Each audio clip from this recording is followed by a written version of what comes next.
बदल रहा है। बीता वक्त कुछ और था, आज का वक्त कुछ और है। हम लोगों ने पैराट्रूपिंग की है, माउंटेनियरिंग की है, हम लोग शूटिंग करते हैं।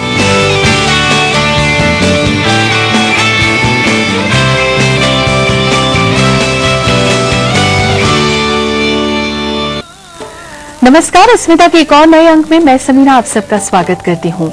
महात्मा गांधी ने एक बार कहा था कि संभव है कि मैं पुनर्जन्म ना लूं, फिर भी ऐसा होता है तो मैं चाहूंगा कि सफाई कर्मियों के परिवार में जन्म लूं। ऐसा करके मैं उन्हें सिर पर मैला ढोने की अमानवीय, अस्वास्थ्यकर और घृणित प्रथा से मुक्ति दिला सकूंगा। 21वीं सदी की पहली दहाई अपनी आखिरी सीढ़ी पर है। तरक्की और मानवाधिकारों की बातें हम सबकी जबानों पर हैं। ऐसे में भारत में मैला प्रथा का जारी रहना कहीं न कहीं हमारे पूरे प्रयासों पर एक प्रश्न चिन्ह लगा देता है। एक सर्वे के मुताबिक गैर सरकारी आंकड़ों के हिसाब से भारत में आज भी लगभग 13 लाख लोग मैला ढोने के काम में लगे हैं और अगर सरकारी आंकड़ों की बात करें तो 1,18,474, जिनमें ज्यादातर महिलाएं हैं। 1993 अधिनियम को लागू करने के साथ ही बहुत से सुधारों की उम्मीद थी एक नई सुबह की। क्या वो सुबह आई? रास्ता कितना मुश्किल था और जो इस काम से अलग हुए उनका पुनर्वास क्या रंग लाया? अस्मिता के आज के अंक में जानने की एक छोटी सी कोशिश।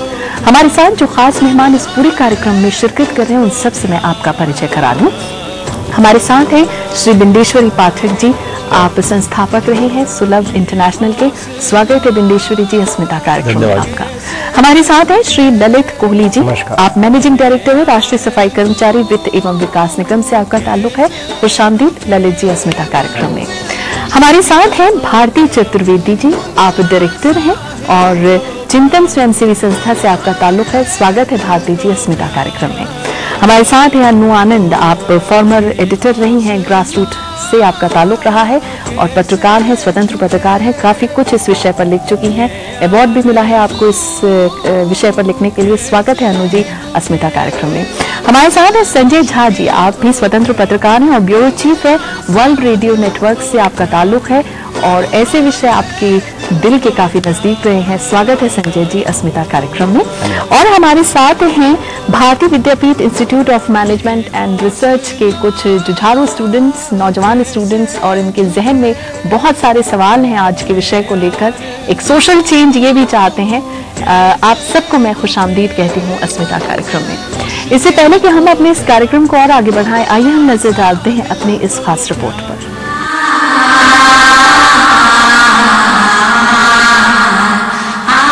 देखकर आई हूं मैं उस जहान को, छूकर आई हूं मैं उस ऊंचे आसमान को, जहां लहराता है हवाओं का आंचल, जहां रूई के जैसे उड़ते हैं बादल। ये पंक्तियां लिखी लक्ष्मी नंदा ने। लक्ष्मी जिन्हें नई दिशा ने मैला ढोने के काम से मुक्ति दिलाई। लक्ष्मी ने अपने भीतर छिपी प्रतिभा को पहचाना और लिखी पहली कविता उत्थान पतन। इस कविता को लक्ष्मी ने राष्ट्रपति प्रतिभा देवी सिंह पाटिल को भी सुनाया। लक्ष्मी जैसी हजारों लड़कियों की आंखों में सपने पलते हैं जो मैला ढोने के काम में लगी थी और आज भी किसी न किसी रूप में इससे मुक्त नहीं हो पाई हैं। वजह बहुत सी हैं, फिर चाहे हम इसे अशिक्षा का नाम दें, इच्छा शक्ति के अभाव का, सरकारी या गैर सरकारी प्रयासों का नाम दें, या नाम दें समाज के उदासीन रवैये का। एक गैर सरकारी सर्वे आंकड़ों के हिसाब से इसमें 13 लाख लोग लगे हुए हैं। वहीं अगर सरकारी आंकड़ों की बात करें तो 1,18,474 लोगों का पुनर्वास होना बाकी है। जनवरी 2007 से मार्च 2010 तक इनके पुनर्वास के लिए 231 करोड़ रुपए दिया गया। ये राशि राज्य सरकारों के माध्यम से बरास्ता ग्राम पंचायत इन तक पहुंची। बदलती टेक्नोलॉजी ने काफी कुछ बदला, लेकिन अपेक्षित परिणाम नहीं मिला। मैला प्रथा उन्मूलन की नई समय सीमा है 31 दिसंबर 2010, लेकिन अगर लक्ष्य को पाना है तो नई रणनीति, समर्पित संगठनों और लोगों की जरूरत है। जरूरत है बापू के अधूरे सपने को पूरा करने की, ताकि समाज का ये उपेक्षित तबका भी आधुनिक भारत के निर्माण में अपना योगदान दे सके। अस्मिता के लिए प्रियंबरा, लोकसभा टीवी। क्या आपको लगता है स्थितियां कुछ बदली हैं? साथ ही जो लोग इससे अलग हुए लेकिन वो मानसिक तौर पर आज भी पूरी तरह से कुछ लोग अलग नहीं हो पाए, उनका कहना यह है कि ये उनका पुश्तैनी काम है। आपकी पहली राय? देखिए, ऐसा है कि 1993 तो बहुत बाद में आता है। 1961 के सेंसस में 35 लाख स्कैवेंजर्स थे, जिसमें से कि 8 लाख समथिंग जो है वो लोग महिला ढूंढने के काम में लगे हुए थे। और उनका आप जोड़ लीजिए पॉपुलेशन ग्रोथ, तो अभी 24-25 लाख के आसपास उनका आता है। सबसे पहला प्रश्न था कि गांधी ने स्वयं कहा था कि जब तक ये महिला ढोएंगे इनके साथ बैठकर कोई खाना नहीं खाएगा।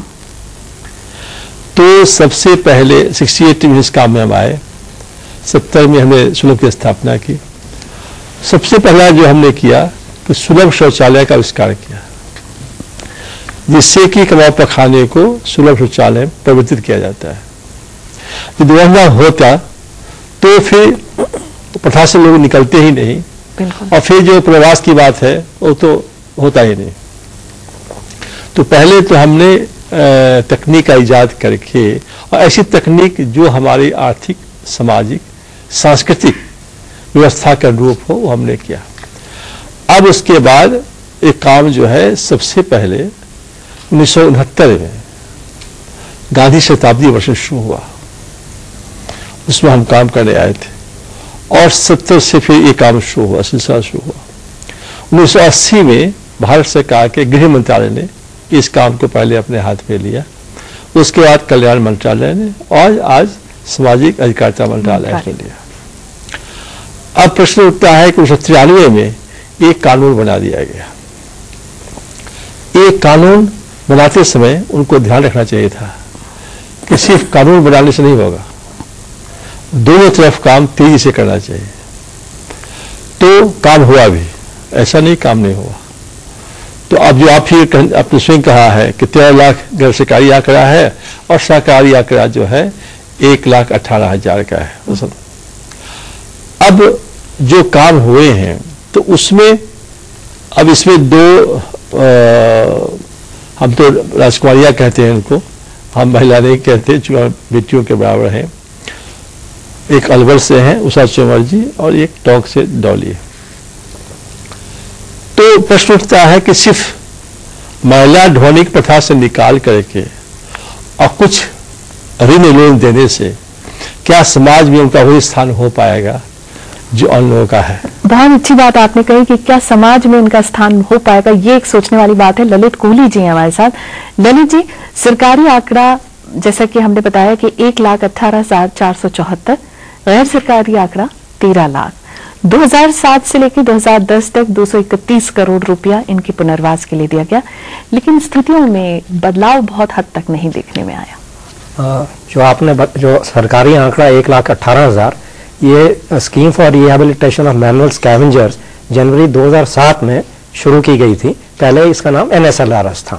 तो अब आज की तारीख में जो स्टेट चैनलाइजिंग एजेंसीज हैं उनके द्वारा हमारे पास आंकड़े आते हैं, उसमें लगभग 78,941 जो 1,18,000 में से हैं उनका हमने पुनर्वास कर दिया है। वो भी किसी एनी इनकम जनरेटिंग एक्टिविटी के लिए उनको ऋण दिया गया है।